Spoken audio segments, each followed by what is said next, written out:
Bueno, las funciones específicas que se tienen del supervisor y estas, ¿no? Están siendo clasificadas según el tipo de control, pues tenemos el control del precio, control del plazo, control de la calidad, control de las obligaciones contractuales.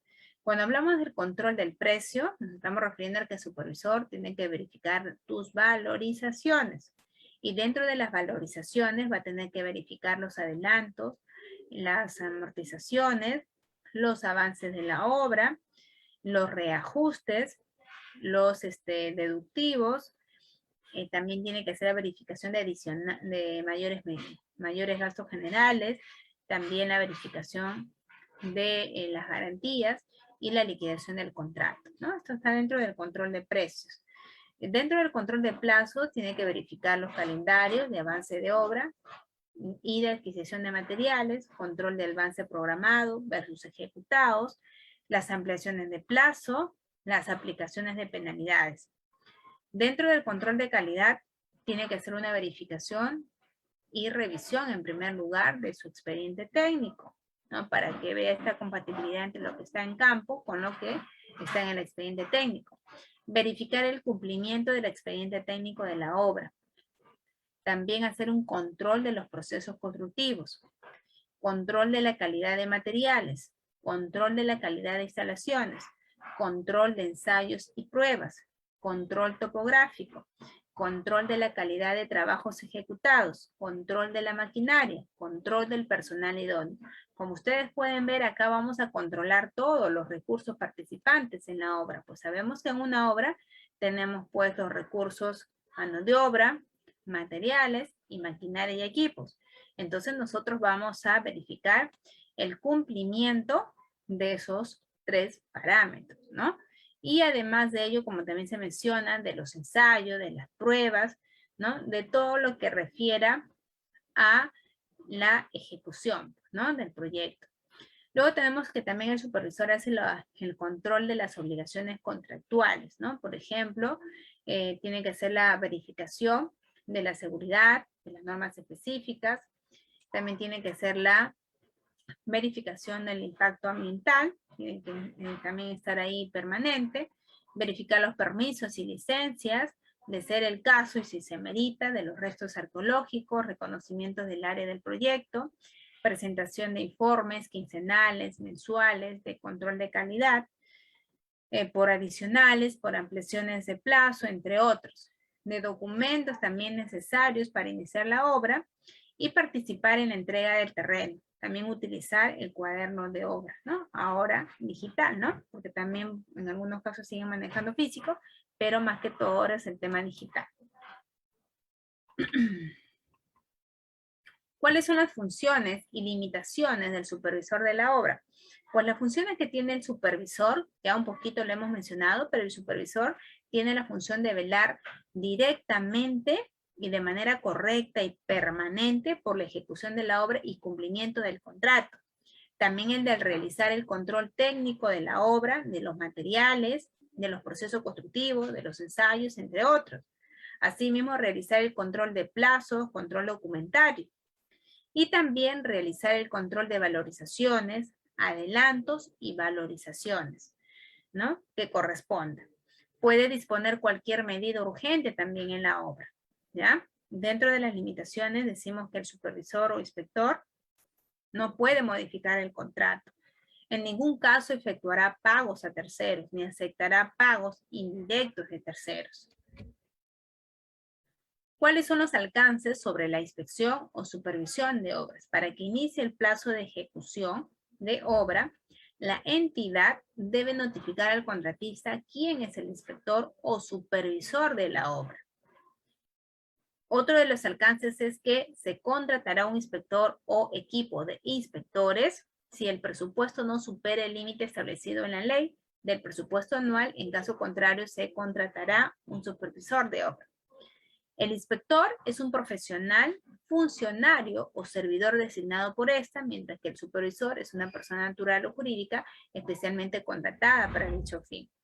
El supervisor aprueba los documentos sustentatorios de la solicitud adicionales de obra.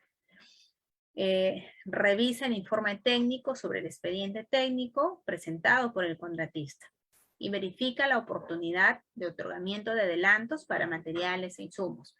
De igual manera, cuando hablamos del supervisor, debemos de saber que éste debe encontrarse permanentemente en la obra y cumplir sus funciones directamente, si no se les va a aperturar proceso. Y no pueden prestar servicios en más de una obra a la vez, salvo que sean obras contratadas por paquete. En cuanto a los conocimientos, decimos que el inspector o supervisor debe tener experiencia en el tipo de obras a controlar, así como estudiar los planos, especificaciones técnicas, etcétera, del expediente técnico. Conocimientos técnicos. Bueno, vamos a decir que el inspector o supervisor, en este caso, tiene que tener experiencia netamente en edificaciones. Trabajar con edificaciones, ya lo han visto usted, requiere de, vamos a decir, mucho conocimiento porque son obras complejas, ¿no? Tienen diferentes especialidades. Tenemos la especialidad arquitectura, la especialidad de estructura, la especialidad sanitaria, la especialidad eléctricas, ¿no? Entonces tenemos que tener todo el conocimiento. Miren, en cambio vas a pavimentación, pues bueno, conocer un solo rubro, ¿no? Obras hidráulicas también, pero edificación pues tiene diferentes partidas, es complejo. Y ya les he dicho que más aún cuando nosotros empezamos a hacer esta labor de la supervisión de edificaciones, conocer todo el reglamento prácticamente, porque necesitamos saber de todos esos rubros, pero adicionalmente que ustedes me identifiquen qué tipo de edificación es la que están ustedes supervisando, para que en función a eso hagan mejor su labor. Entonces, cuando hablamos de conocimiento, pues netamente un supervisor de edificaciones tiene que tener experiencia en haber supervisado obras de edificaciones. Y hay algunos proyectos, por ejemplo, más exquisitos, más, vamos a decir, especiales, como hospitales, que ahí pues te piden que hayas supervisado puros hospitales, por ejemplo, por 5 años, o 6 años, o 7 años. Hay otro tipo de contexto, por ejemplo, para colegios, donde te dicen que hayan supervisado puros colegios, o sea, ni siquiera te dan la apertura a que digan edificaciones en general, o sea, se van a lo específico, ¿no? Y eso son obras delicadas como colegios, por ejemplo, con cimentaciones profundas, o hospitales, o estadios, ¿no? Entonces, eso también existe. Entonces, los conocimientos que debe de tener el supervisor va a estar sujeto al tipo de obra que le van a contratar, ¿no? Lo cierto es que el conocimiento general pues debe de ser sobre edificación, ¿no? Entonces uno de los conocimientos fundamentales es referente al tipo de edificaciones, las normas vigentes, como el Reglamento Nacional de Edificaciones, como el Reglamento de Metrados, ¿no? Es algo base, ley de contrataciones con el Estado, que debe de tener estos 3 documentos base para que haga bien su labor, ¿ya? Esos son los conocimientos fundamentales que debe tener, ¿no? Su desarrollo de este profesional va a darse tanto en el ámbito privado como público, no hay distinción, puede serlo en cualquiera de ellos, y vamos a decir que en el sector privado, pues el propietario va a determinar a su supervisor según sus necesidades y se va a formular un contrato privado. En un sector público, si es que trabaja, pues aquí lo define el Estado determina su supervisor, según las normas vigentes, se formula un contrato administrativo o público. En ambas situaciones, ya sea en el sector privado o sector público, su contratación es consecuencia de haberse adjudicado a la buena pro de un proceso de selección de supervisión. Es un profesional, funcionario o servidor también de la entidad. ¿Cuál es la importancia del supervisor? El supervisor tiene una labor sumamente importante. ¿Por qué? Porque este se va a encargar de velar por los intereses de la entidad allí en campo, porque la entidad como tal, pues cómo va como dueños o como propietarios, cómo va a, digamos, a estar tranquilo que el contratista, que no necesariamente va a hacer las cosas bien como la queremos, va a garantizar que esa obra sea de calidad para que estés tranquilo tu entidad, porque a ti te está encargando el Estado que tú suplas la necesidad de tu localidad a través de ese proyecto, pero un proyecto que tiene que estar bajo los aspectos de calidad, pues, ¿no? Sobre todo, costo, tiempo. La entidad como tal no va a tener la capacidad de decir, mira, lo que tú estás haciendo contratista está bien o mal. Entonces es ahí donde surge esta, vamos a decir, presencia del profesional, supervisor o inspector. Y se supone que tiene una labor sumamente importante, que es el de garantizar que esa obra salga de calidad, con el costo adecuado y en el tiempo indicado, ¿correcto? Y o es aquel profesional que es el representante del Estado. Miren ustedes. Entonces su importancia es invaluable, ¿no? O sea, si no está el supervisor, imagínense, el contratista puede hacer cualquier cosa y no me da las garantías a mí que esa obra sea de calidad. No me da las garantías que eso esté haciéndose dentro del marco legal y que ante cualquier situación tal vez pueda fallar esa edificación, dañando a las personas que están ahí o no cumpliendo su finalidad ese proyecto. Entonces, en cuanto a la importancia, es que el supervisor vigila el costo, vigila el tiempo y vigila la calidad de mis obras. ¿Ya? Entonces, eso es una trilogía perfecta en la que se encarga. En cuanto a los costos de la supervisión, este tiene como límite el 10% del valor referencial de la obra o del monto vigente del contrato de la obra, el que resulte mayor. Los gastos que genera la inspección no deben superar el 5% del valor referencial de la obra o del monto vigente del contrato, el que resulte mayor. Entonces, en función a ello, el monto del contrato original de la supervisión, más las variaciones que éste pueda sufrir, tales como ejecución de prestaciones adicionales, aprobación en la ampliación de plazo o el reajuste de precios, entre otras, no pueden exceder del límite antes mencionado. ¿Cuáles son las disposiciones del Reglamento Nacional de Edificación en la G030? En lo que refiere a responsabilidades, nos dicen que la función del supervisor es la de verificar que la obra se ejecute conforme a los proyectos aprobados, que se sigan procesos constructivos acorde con la naturaleza de la obra y que se cumplan con los plazos y costos previstos en el contrato de la obra. O sea, esta norma que es la G030, que se encuentra dentro del Reglamento Nacional de Edificaciones, es clara, ¿no? Muy bien. Dentro de las responsabilidades del supervisor de obra, tenemos que esas responsabilidades van en primer lugar porque este profesional debe de revisar la documentación del proyecto, la cual es elaborada por los profesionales responsables del mismo, con la finalidad de planificar y asistir preventivamente al propietario o a quien lo contrate. También tiene la responsabilidad de revisar la calificación del personal del contratista, proveedor o subcontratistas que participen en el proyecto de construcción. También el de asegurar la ejecución de las pruebas, controles y ensayos previstos en las especificaciones del proyecto. También la de emitir reportes que señalen el grado de cumplimiento de los requisitos especificados en la documentación del proyecto, participar en el proceso de recepción de las etapas del proyecto a nombre del propietario, ¿no? Entonces son las responsabilidades, miren ustedes, que deben de conocer también todo supervisor de obra, ¿ya? ¿Cuáles son los delitos más comunes en la función del supervisor de obra en relación al manejo del cuaderno de obra? Pues tenemos 3 tipos de delitos: la colusión, el peculado y la malversación. La colusión es un delito que se paga con pena privativa de libertad no menor de 3 años ni mayor de 15 años. Ejemplo, cuando el residente y el supervisor de manera concertada registran en el cuaderno de obra que la obra se ha concluido al 100%, sin que ello haya ocurrido de manera real. Eso da lugar a que te puedan aperturar un proceso por colusión y que se pueda llevar hasta un tema legal, ¿no? Con esos años de cárcel.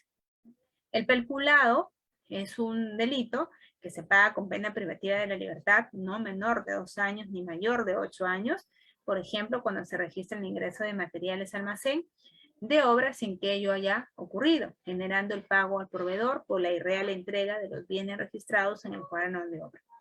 Y la malversación, que se paga con pena privativa de la libertad no menor de 1 año ni mayor de 4 años. Y esto es cuando ustedes autorizan que se ejecute algo, o sea, que cojamos algo que tiene una naturaleza X para suplir una naturaleza Y. Eso se llama malversación, ¿no? Estamos haciendo unas cosas erradas y eso también, si se comprueba, puede generar pues ese tipo de situaciones. En cuanto a las responsabilidades que existen, miren, en la función pública sobre el manejo también de este tema de cuaderno de obra, tenemos la parte administrativa, responsabilidad civil, responsabilidad penal. La responsabilidad administrativa nos dice que se da cuando no registro de manera oportuna los acontecimientos importantes del proyecto. La responsabilidad civil es cuando registro una acción que no ha ocurrido y que ocasionará un pago a la institución. Y la responsabilidad penal es aprobar por parte del supervisor un adicional de obras por vicios ocultos sin que esta dificultad en obra haya ocurrido. Bien, de otro lado es importante también que ustedes sepan que existen responsabilidades penales. Ya este año, ya en el año 2018, la Contraloría General de la República impulsó un proyecto de ley denominado Ley que establece responsabilidades penales para los proyectistas y supervisores por la inadecuada formulación del expediente técnico o estudios definitivos y para ejecutores y supervisores de obra por el incumplimiento o omisiones de sus funciones. Miren ustedes, entonces ya no es cosa de juego que nosotros hagamos nuestra labor y la hagamos de una manera inadecuada, ¿no? Ya no es un juego, porque antes, bueno, pasaba porque ya lo hice mal, me retiraba del trabajo, o por ahí ya nada más no me contrataban. Pues ahora la situación es complicada, te pueden aperturar proceso penal. ¿Qué es proceso penal? Es cárcel. Miren, no solamente a los proyectistas por una mala elaboración de sus expedientes técnicos, sino también a los supervisores y ejecutores por una inadecuada ejecución de sus obras. Ya entonces tengamos mucho cuidado con esa situación. Ya les he dicho, la administración pública es sumamente delicada. No podemos jugar nosotros con ello. No podemos nosotros dejar vacíos en este proceso de ejecución de las obras. No podemos nosotros dejar esos espacios ahí porque de eso se pueden coger. Sobre todo hagamos nuestro trabajo a conciencia. Porque cuando nosotros hacemos nuestro trabajo a conciencia, porque cuando nosotros hacemos nuestro trabajo de la mejor manera y sabiendo que estás haciendo pues lo que dice el expediente, cuando estás trabajando con la verdad, cuando estás dentro de los parámetros, yo creo que no hay que tenerle miedo a nadie, tengas tus evidencias y cómo estás trabajando. El problema es cuando dejas vacíos por una u otra situación que tú sabes que está mal. Entonces eso, tengan cuidado, porque eso tal vez ahorita no lo sienten, pero de aquí a unos años auditan esa obra o por ahí se llegan a enterar de cosas y se apertura proceso, ¿no? Y ahí se pueden descubrir muchas situaciones, ¿no? Entonces eso sí hay que tener muchísimo cuidado. Bueno, rápidamente voy a mostrarles un tema un poco de casuística, algunos más que todo herramientas que los supervisores deben de tener en cuenta. Lo primero, si estoy haciendo una labor de supervisión, y ya hemos un poquito conocido que la labor de supervisión se refiere a que yo fundamentalmente haga mi trabajo de control, de supervisión, de monitoreo, ¿no es cierto?, a esa obra de edificación. O sea, fundamentalmente yo me centro en que como supervisor voy a controlar, voy a fiscalizar, voy a monitorear ese proyecto en todas sus etapas, en todos sus aspectos técnicos, económicos, del contrato, legal, documental, bueno, todos los que tenga. Y pues para ello, uno de mis aliados fundamentales en la parte supervisión o inspección son las normas. ¿Qué normas necesito conocer? Pues ya les he dicho, tenemos que tener a la mano nuestro Reglamento Nacional de Edificaciones. Ese Reglamento Nacional de Edificaciones es un documento base. Hay supervisores en realidad que van a hacer su trabajo y no manejan reglamentos. Y si usted va a hacer una labor de supervisión, de verificación, de control, de monitoreo, me pregunto yo, ¿en base a qué vas a monitorear? Ya, perfecto, tu expediente técnico. Sí, pero a veces el expediente técnico también tiene errores. El expediente técnico también no te lo dice todo. Entonces, ante eso tienes que ir a tu documento original, en el cual no va a haber dudas allí. Es tu reglamento nacional de edificaciones, sobre todo si están trabajando en edificaciones, pues tienen que tener este reglamento nacional de edificaciones. Aquí ustedes van a encontrar los criterios y requisitos mínimos a cumplir, no solamente en la etapa diseño, sino también en la etapa ejecución, ¿no? De las edificaciones y también de las habilitaciones urbanas. Y es todo el contenido, miren. Este Reglamento Nacional de Edificaciones tiene su título 1, generalidades, Título 2, habilitaciones urbanas. Título 3, edificaciones. Y habla todo de edificaciones, miren ustedes. Habla de consideraciones generales, habla de arquitectura, estructuras, sanitarias y eléctricas, tal cual son las especialidades de las edificaciones, ¿ya? Bueno, y dentro de cada uno de estos títulos, pues también tiene una serie de normas. Eso también hay que tenerlo siempre en consideración. ¿Qué otro documento necesitan ustedes claves de manejarlo, de tenerlo? ¿Cuál es? El reglamento de contrataciones con el Estado y su reglamento, ¿no? La ley de contrataciones con el Estado y su reglamento. Sin eso tampoco podemos trabajar. Usted está haciendo el control de tiempos, el control de documento, el control del contrato, el control técnico. Entonces necesita tener este documento obligatoriamente. Su reglamento de la ley. ¿Por qué? Porque hasta para obras por administración directa, pues no tenemos directivas para todo, hay muchos vacíos, y ante esos vacíos pues nos cogemos del reglamento de la ley de contrataciones con el Estado. No necesariamente va a ser solo para contrato y administración directa, me olvido, ¿no? También nos cogemos de algunos aspectos que no nos mencionan en la resolución de Contraloría, cogemos el reglamento de la ley de contrataciones con el Estado, ¿ya? Bueno, esos en cuanto a documentos también es importante.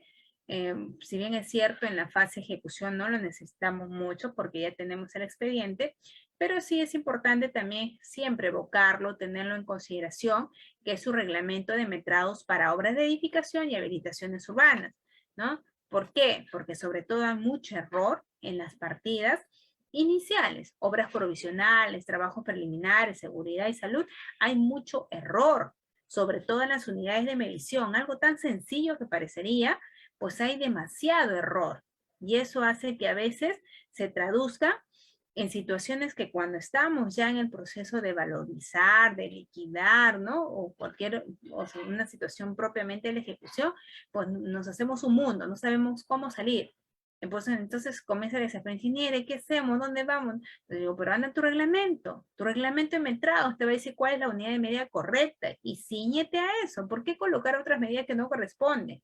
Igual, ingeniera, ¿qué coloco en seguridad y salud? Ingeniera, ¿cómo hago del COVID? Pues tienes que ir a tu reglamento. En tu reglamento están las partidas de seguridad y salud en el trabajo. Y lo más lógico es que ahí adosen ustedes sus partidas del plan COVID. Obviamente las partidas del plan COVID, les digo, va a salir de tu mismo plan. Tienes que tener tu plan COVID y de ahí, sabiendo cómo vamos a diseñar estas estrategias para el protocolo, para la minimización del COVID, pues me van a salir mis partidas. Entonces la situación es así, no nos compliquemos mucho, los documentos los tenemos a la mano, sino que no los sabemos dar el uso adecuado, no los conocemos a veces. Y eso se traduce en improvisaciones, en que las cosas las hagamos incorrectas. Supervisores que no saben hacer valorizaciones, reajustes, liquidar. Tenemos que estudiar más, tenemos que prepararnos. No necesariamente vamos a decir, ya tengo 10 años de experiencia y punto. No, tenemos que también tener manejo, tener claro el manejo de los documentos, qué dice la norma, cómo yo voy a mejorar estos aspectos. ¿Ya? Entonces, por ahí un poquito yo les invito a que ustedes, supervisores, hagan su labor fehaciente, o su manejo, su norma, vayan a obras, sean permanentes. Se requiere mucho del apoyo de ustedes. Ustedes son personas idóneas con más experiencia que el residente. Y ahora tenemos que estar vigilantes no solamente en la parte de calidad, ¿no? Producción, ¿no? En la obra, sino que también verificando este aspecto tan importante que es la seguridad y salud en el trabajo y también con el plan COVID. Y cuando no está el supervisor, el contratista hace lo que quiera en realidad. Entonces tienen que estar allí haciendo su labor, no dejándose persuadir por situaciones o agentes externos, hagan su labor como corresponde, exigiendo que las cosas se hagan bien.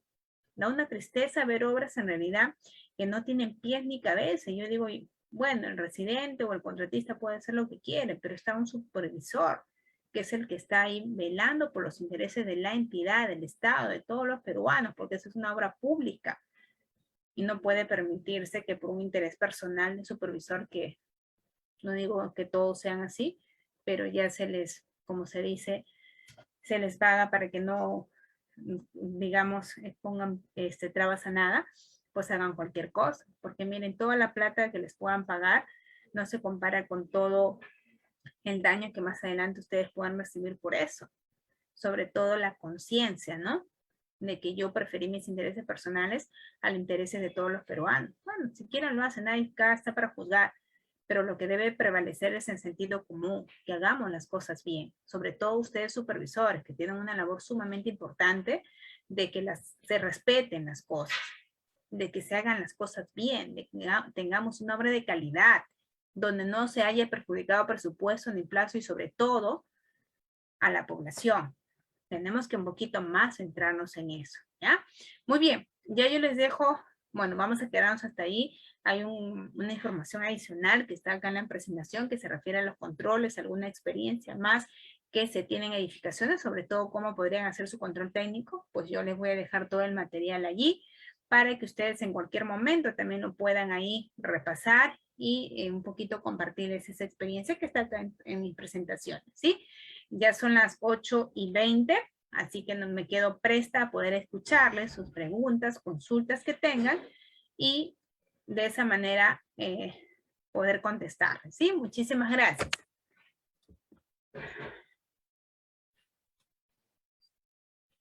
Bien, ingeniera, muchas gracias. Sí, no sé si hay consultas, no sé si la van a hacer en el chat, no sé si están en el Facebook, YouTube, la verdad un poquito desconozco cómo es el mecanismo en las cuales pues registran esas preguntas, ¿sí? Yo acá estoy presta esperando para poder contestarlas.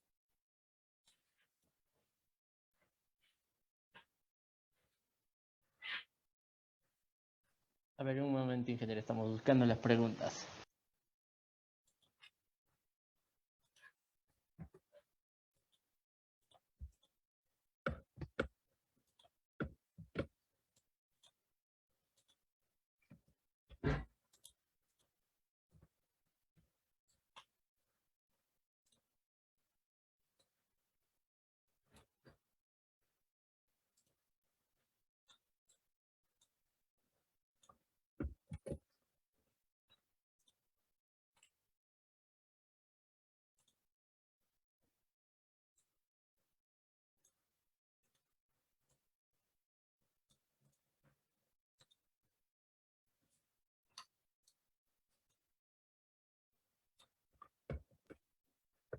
Bien, ingeniero, aquí por Facebook Leo Chalo nos pregunta, ¿qué sucede si, por ejemplo, no se ejecuta tal como está en el expediente técnico?